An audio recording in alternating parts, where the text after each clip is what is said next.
You're seeing these, yeah? This is where we need to have destiny. We need to have destiny in our own hands. We have Nottingham Forest up next tomorrow evening.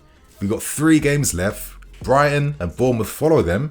And as I said earlier during this year, if we can get around 18 wins this season, that should hopefully be enough to secure European football for next season, and we are 3 games away from doing this. Now, I'm hoping that United continue to falter, but I'm praying that Newcastle and United get a draw, or Newcastle mess up before the season ends. Right now, if we maintain the pressure, keep on winning, keep on enjoying our football, anything can happen. But we got to go in with a lot of respect against Nottingham Forest. They're a team that are fighting for their survival. Now, their biggest game of the season is on the final day of the season where they play against Burnley, but I'm expecting a very spirited performance. I'm expecting a Forest team that are going to be extremely difficult to play. I'm looking at players like Gibbs-White, Alanga, but most importantly Hudson-Odoi, who is now stepping up ending the season, and he's going to want to show exactly why we messed up in deciding to sell him and move him on for such a ridiculously cheap fee. So we need to pay attention to our flanks against Nottingham Forest.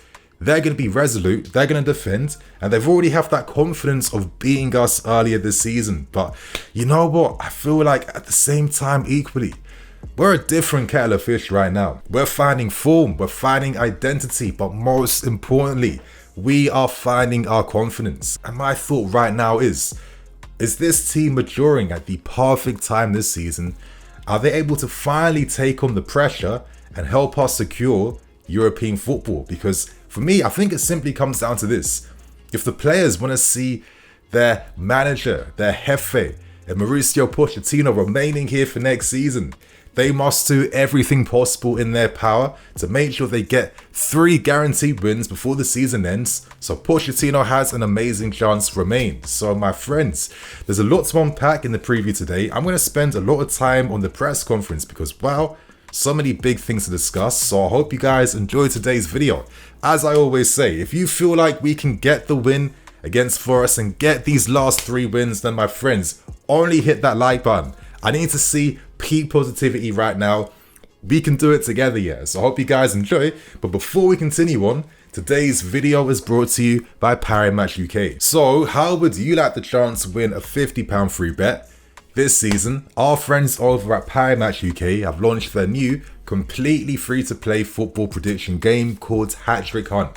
This means that every single week you will get the opportunity to predict 3 scores from the Premier League with 3 rewards for each correct prediction that you get. If you can get all 3 correct, you will be rewarded with a £50 free bet. This is how the game works, my friends. So on screen, these are my score predictions. I've gone for City to absolutely thrash Fulham because I think Man City are going to win the Premier League. They won't mess up. I see us beating Forest 2-0 away from home. I'm expecting a very spirited Forest performance, but I think with our newfound confidence and our system, I think we'll get the job done. And with the final prediction, I'm expecting Arsenal to beat Man United. United will probably get a goal, but I think Arsenal will go right to the very end of the season, and I think we'll go to the final game of the season. So my friends, do you guys agree with my predictions? If you want to get involved yourself, it's easy. Click on the link below. Obviously, you must be 18 plus or over to play, and full terms and conditions apply. So thank you to Parimatch for sponsoring today's preview and getting back into the video. Team news is finally bringing some positivity because we now see that Reece James and Ugo Chukwu are back in full team training. Now, I was at Cobham last month and I saw that Reece James was already on the field doing fitness work, so it gave me confidence that he'd be back, and he actually said on that day too that he's expecting to be back before the season ends, so that's great news. Robert Sanchez continues partial team training, and in the case of Carnes, Wesley, Enzo and Lavia, they're still continuing rehab and we'll see them in time for pre-season. But it's nice to finally see this injury list getting smaller and smaller, and God we trust. Let's focus on today's massive press conference, and let's talk about the positivity that Pochettino is now feeling in the squad. As he said, he's personally happy that we go into the season with players nearing fitness and more players returning back, he has more players to work with. He said that injuries have been disappointing this season. When you come to a new club and project, you always want to work with the full squad, of course, because that allows you to not only boost the competition levels within the squad, but you can work on the systems you want to work with. And maybe if Pochettino had that luxury of having more players available at times this season, would we be seeing our current system a lot earlier? I think there's huge signs that that could be a yes. But continuing on with the good vibes currently, Poch did confirm that the atmosphere right now is especially good. And he said it's been good throughout the season, but at the moment, especially with recent results, the confidence is absolutely up here. The performances have been good, but Poch did reveal it is important to achieve our objective of getting European football. So we have seen reports coming out suggesting that the board are putting pressure on Pochettino to secure this, hence why he introduced the system when he did. And now it's up to the players to now do what they have to do and make sure we get this done. So I think Pochettino is challenging the squad to make this happen now. More good news, but Reece James now is going to be in contention to play tomorrow. He won't start, of course, but he will be available in the squad.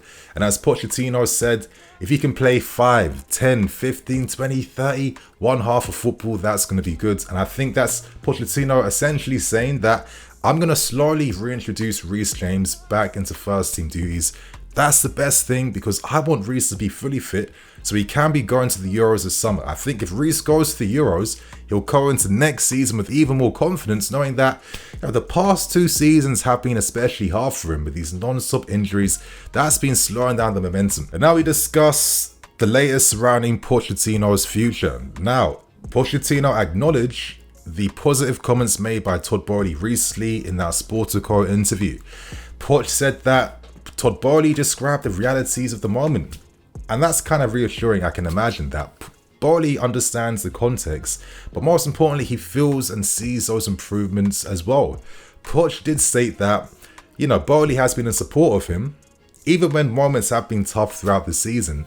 And I feel like, is this the confirmation that, this secret board member that has been, open to Pochettino remaining here has always been Todd Boehly. He's not a reactionary character, and if he feels and understands that yes, this is why things are slowing down, but I think there's more signs of life to come, I think he's going to see that and notice that, right? But to move on, we discuss Pochettino's future. I'm sure he gets sick and tired of discussing that non-stop every single week, and Pochettino revealed that there has already been some meetings and conversations already. But he also revealed that there have been conversations about the end of the season by revealing that, he's thinking about work for, pre-season, the pre-season's tour and the start of pre-season as well too. It makes sense that all the conversations won't just be kept until after the season ends. That doesn't make sense, but asked whether Pochettino may be here or not for next season, he said, that is not important. The only important thing is to keep working. It's not just about making the directors or the owners happy. Happiness doesn't just exclusively extend out to them, with Pochettino essentially saying that him and his staff also have to feel happy themselves. It must be a mutual thing between all parties, and if they don't feel happy, then they could also decide the best action is to part ways themselves. It's not just on the owners. The owners can say they're not happy, but we have every right to say we aren't happy too. And I think that is a very fair comment. Now, to keep things real, in this game, in this sport, with this type of masculine energy and stuff like that, you're not going to go out a B. You know what I mean? You're not going to go out a B hoping and praying that you get your job. Listen, he's been a top player himself. He's played in international tournaments, top leagues. He's managed some top clubs as well too. He's not going to be begging that he remains here. And I think he has every right to also want to feel like he'll be supported as well. Because Poch could argue, listen, I've been dealt a hard hand already because so many players were already out injured before the season even started. I inherited a bit of a mess to begin with. On top of that, you never sign me any players that I asked for. I didn't even ask for some of the players that were bought. And on top of that too, you plan on undermining me next season by being ready to sell players like Conor Gallagher and Trevor Chalobah, players that I'm literally showing you right now I value, hence why I'm starting them week in, week out. So, you know, it's not just on the board. I feel like as Poch is trying to communicate, it's a collective thing. You know what I mean? Everyone must be happy together. And I'm feeling a bit optimistic that hopefully that is the best conclusion, because I don't really think that Winston, Lee and Stewart want to hire another manager, because that's pressure on them. If they mess up one more time, who knows if Bowley and Egbali decide to keep them.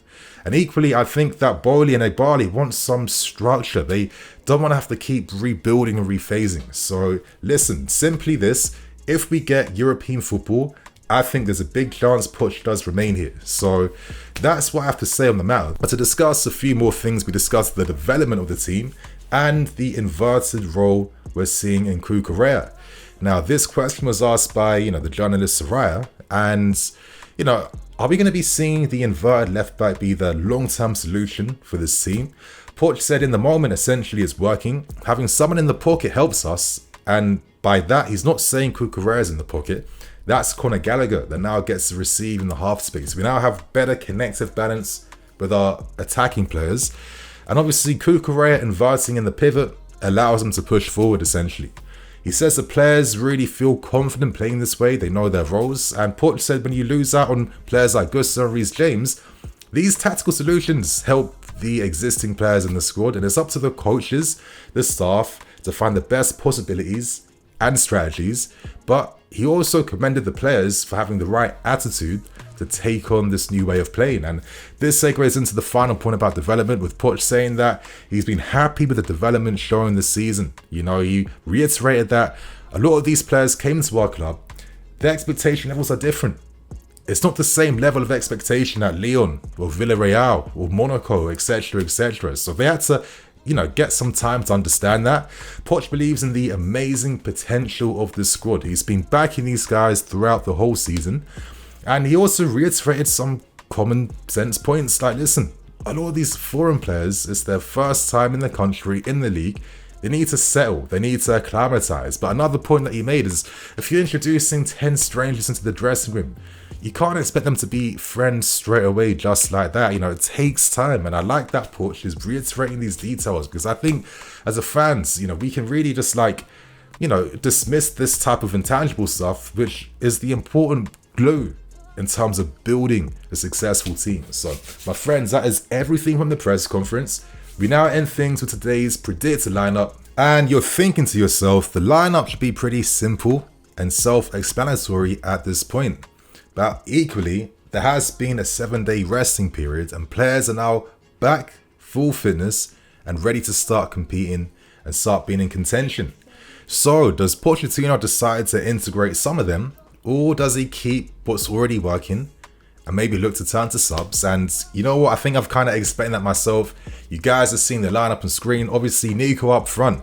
It has to be Mudryk, Palmer, Madueke, Gallagher, Caicedo. And in defense, I've gone for Cucu, I've gone for Badia, I've gone for Silva, and I've gone for Chalobah with Petrovic in goal.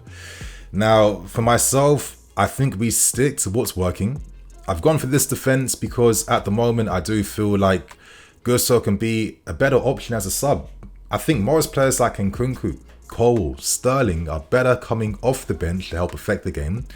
I've gone for this back three because I think that when Cucu inverts and obviously Chalobah is able to play this dual fullback / right centre back role alongside Badia Shield, with Silva being the experience, the communicator that's organising the defence. I think with how important these last 3 games are, I want to see like a level of safety in the team. And I do think that defense has to be prioritized. And I would actually go for a more defensive back 3, knowing the fact that Cucu can now invert. Now, this Cucurella inverting in the pivot, I think the main benefit has been is that we are taking advantage of Cucurella's mobility. Now, I think when you isolate him in certain positions and zones, listen, I think he can definitely improve a lot defensively. I think that's actually one of the weakest parts of his game. And essentially, Cucurella solves 2 issues in this team. Caicedo now is not isolated in midfield by himself, having oceans of space to have to defend. He has a partner in crime. This now means we are stronger at mitigating teams' counterattacks. That's the key thing. And number 2, it solves the other issue now of allowing Cole Palmer to be more central and more connected to the game. Nico Jackson is scoring goals and looks better. His runs are getting found. Why? Because he has Cole Palmer playing closer to him. Palmer can do that because Madueke has stepped up. Him and Cole Palmer can interchange positions. Before that, Cole Palmer had to rely upon overlaps from the fullbacks to be able to do that. So I think the fact that Cucurella now is in that pivot, I think his best supportive qualities are on show. I keep stressing this, it's the mobility. You're seeing that mobility in terms of how he can underlap, but most importantly, how he can time his overlaps when Mudryk is on the ball 1v1. I think that's even helping Mudryk recently. Again, he has a lot of energy. He's covering spaces. He's not necessarily perfect. If you want to be like a real nerd, is he always passing the ball to the correct foot? You know, times when he can open his body up to play forward, is he doing that? Is he playing that ambitious pass? No, he isn't. But I don't think for the sake of team balance, it's needed. Because by having Cucurella there, it means the other better players can now play their game with more confidence. That is the key thing. And this is why I feel particularly confident, actually, which is a surprise, that we will beat Nottingham Forest tomorrow. And they'll find it especially hard to cope against us. But at the same time, we have to respect their counter-attacking threat. But I just think that we now have an additional guy for the overload areas and up front. And now we have an additional player to help us defend counter-attacks too, which is the key thing. So my friends, that is my preview out the way. Share your thoughts and opinions. I hope you guys enjoyed today's video. And on that note, I'm Nini FC. This is BlueLionsTV. See you guys tomorrow. Cool.